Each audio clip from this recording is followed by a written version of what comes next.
Bore కొడుతుందని చెప్పేసి 100 మెంబర్స్కి food distribute చేయాలని ప్లాన్ చేశా.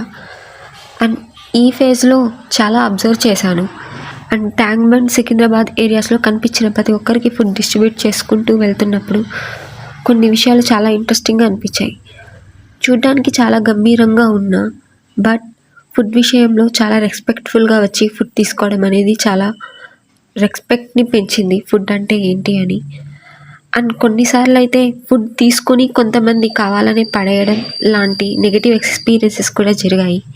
ఇన్సల్టింగ్గా అనిపించిన బట్ రియల్గా ఎవరికైతే నెససరీ ఉందో వాళ్ళు ఫుడ్ తీసుకొని వాళ్ళ హ్యాపీ ఫేసెస్తో కనిపించడం అనేది చాలా హ్యాపీనెస్ని ఇచ్చింది. అండ్ తీసుకున్న ప్రతి ఒక్కరు కూడా వాళ్ళ గ్రాటిట్యూడ్ షో చేస్తుంటే ఏదో వీళ్ళ కోసం చెయ్యాలి, ఎంతైనా చెయ్యాలి అనిపిస్తుంది. లిటరల్లీ అన్నీ చేయడానికి ప్రాక్టికల్గా కుదరకపోవచ్చు, బట్ వీలైనంత వరకు, కుదిరినంత వరకు అట్లీస్ట్ ఒకరి హంగర్ని కంప్లీట్ చేయడం అనేది ఒక గుడ్ థాట్ అనిపిస్తుంది. So no doubt government, so different sectors, NGOs అంటారు, ఏవేవి ఏం చేస్తున్నాయో తెలీదు కానీ బట్ ఎవరైనా ఆకలి అంటే మాత్రం మినిమం ఫుడ్ ప్రొవైడ్ చేయకపోతే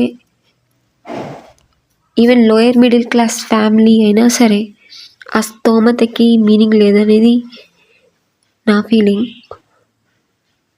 బట్ దీన్ని బట్టి అర్థం చేసుకోవాలి, రైతన్నని చూసి కాదు, నిజంగా నీడీ పీపుల్కి ఫుడ్ ఎంత ఇంపార్టెంటో మనం అర్థం చేసుకోవాలి. సో ఫుడ్ ఉంది కదా, ఫుడ్ ఎక్స్ట్రా వేసేసుకున్నాం కదా అని చెప్పి పడేయకుండా ఒక ప్లాన్తో తినడం మంచిది.